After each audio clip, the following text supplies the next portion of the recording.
तो उन्होंने कहा कि सब बात मैं समझता हूँ। तो हम बोले कि सर समझते हैं, तो हम 25 दिनों से संघर्ष कर रहे हैं, बट गर्दनी बाग में धरना दे रहे हैं सर, शांतिपूर्ण तरीके से। भूख हड़ताल पर थे, पुलिस ने बर्बरता की जेल में बंद कर दिया। तो ये बात मैंने कहा जो हमारे तरफ से कहा जा सकता था, उनके तरफ से भी यही बात कहा गया कि ठीक है हम इसको देखते हैं। अब अधिकारी हैं, अपना डिप्लोमेटिक वे में उन्होंने बोला, लेकिन एक बात बोला उन्होंने कि जुलाई के अंत तक आप लोगों को हम शुरुआत करवा देंगे। नॉट मेरिट कहीं टीचर बनता ही नहीं है इस हिंदुस्तान के धरती पर। अगर बिहार में बन गया तो ये पहला बार होगा, इसलिए नॉट मेरिट को कोई चांस नहीं देना चाहिए।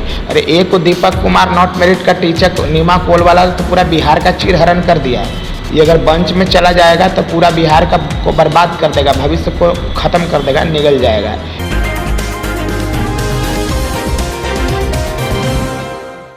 नमस्कार, मैं अभिषेक, आप देख रहे हैं NBC24 न्यूज। एसटीईटी के तमाम मेरिटधारी अभ्यर्थियों को शिक्षा विभाग की तरफ से कल बुलाया गया था। तमाम मेरिटधारी के अभ्यर्थी जो हैं वो पहुंचे थे। बिहार के जो शिक्षा विभाग के अपर मुख्य सचिव हैं दीपक कुमार, उनसे मुलाकात भी हुई, तमाम बातें हुई, तमाम मुद्दों पर चर्चा हुई। हमारे साथ अनिल है, अनिल भी गए थे मुलाकात करने। अनिल, क्या कुछ बातें हुई, क्या कुछ कहिएगा इस पर?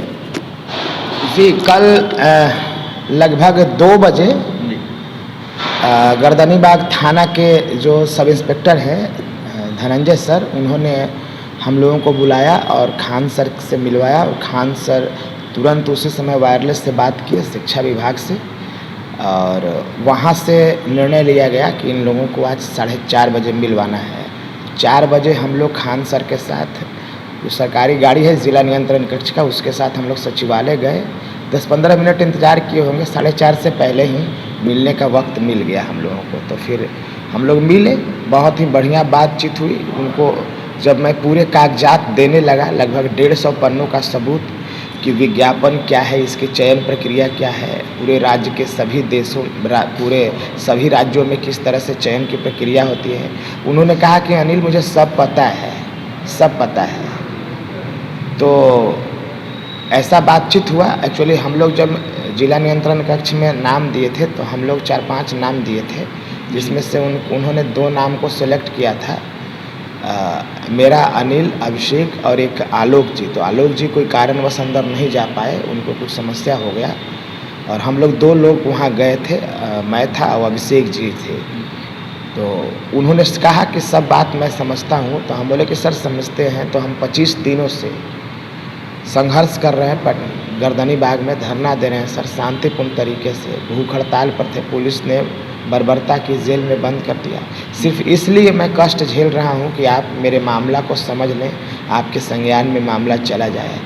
तो बोला कि नहीं, मैं मामला को समझ लिया हूँ, आप चिंता मत करिए, आप घर जाइए, धरना को समाप्त करिए। उन्होंने इस बात को बोला बहुत ही ठंडे दिमाग से। मैंने उनको बोला हाथ जोड़ करके कि महोदय, मेरिट का सम्मान करिएगा और मेरिट की नियुक्ति सुनिश्चित करिएगा, ऐसा कदम उठाइएगा, ऐसा नीति बनाइएगा आप।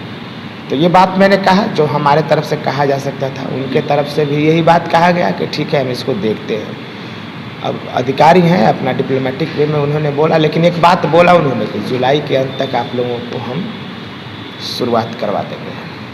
यानी कि 7वें चरण का जो प्रक्रिया है वो जुलाई के अंतिम हफ्ता तक। हम लोग एसटीईटी का जी, एसटीईटी 2019 का, यानी कि मेरिट या फिर तमाम अभ्यर्थियों का क्या कुछ, ये इस पे क्या कहिए? नहीं, अब ये तो मैं नहीं कह सकता, लेकिन इतना बात है कि मेरिट की होनी चाहिए। नॉट मेरिट का कैसे होगा? आश्वासन आपको मिला है कि जुलाई नॉट मेरिट कहीं टीचर बनता ही नहीं है इस हिंदुस्तान के धरती पर। अगर बिहार में बन गया तो ये पहला बार होगा, इसलिए नॉट मेरिट को कोई चांस नहीं देना चाहिए। अरे एक को दीपक कुमार नॉट मेरिट का टीचर नीमा कोलवाला तो पूरा बिहार का चीरहरण कर दिया। ये अगर बंच में चला जाएगा तो पूरा बिहार का को बर्बाद कर देगा, भविष्य को खत्म कर देगा, निगल जाएगा। इसलिए नॉट मेरिट का कोई सवाल ही नहीं है। मेरिट की नौकरी होगी और मेरिट की नियुक्ति सुनिश्चित होगी। नॉट मेरिट का कहाँ से सवाल उठता है? तो आपने सुना है एसटीईटी के मेरिट अभ्यर्थी है अनिल का साफ साफ कहना है कि कल बुलाया गया था हमें। वहीं खान सर जो कि मजिस्ट्रेट हैं, उनके तरफ से जो बात किया गया, वायरलेस से बात किया गया शिक्षा विभाग की तरफ से, और उसके बाद जो जिला नियंत्रण का गाड़ी है वो बुलाया गया। उस पर तमाम जो अभ्यर्थी थे, 3 अभ्यर्थी को बुलाया गया था, जिसमें अनिल, अभिषेक और आलोक थे, जिसमें आलोक नहीं जा पाए और 2 अभ्यर्थी गए, और वहाँ पे तमाम मुद्दों पर चर्चा हुई, बहाली को लेकर बात हुई। वहीं आश्वासन दिया है बिहार के जो शिक्षा विभाग के अपर मुख्य सचिव हैं दीपक कुमार सिंह, उन्होंने, और कहा है कि जुलाई माह के अंतिम हफ्ते तक जो प्रक्रिया है वो शुरू कर दी जाएगी। फिलहाल आश्वासन मिला है और देखने वाली बात यह होगी कि इनकी बहाली कब तक होती है। और भी तमाम खबरों के लिए बने रहें NBC 24 न्यूज के साथ। हमारे चैनल को सब्सक्राइब करें, पेज को लाइक करें। बहुत बहुत धन्यवाद।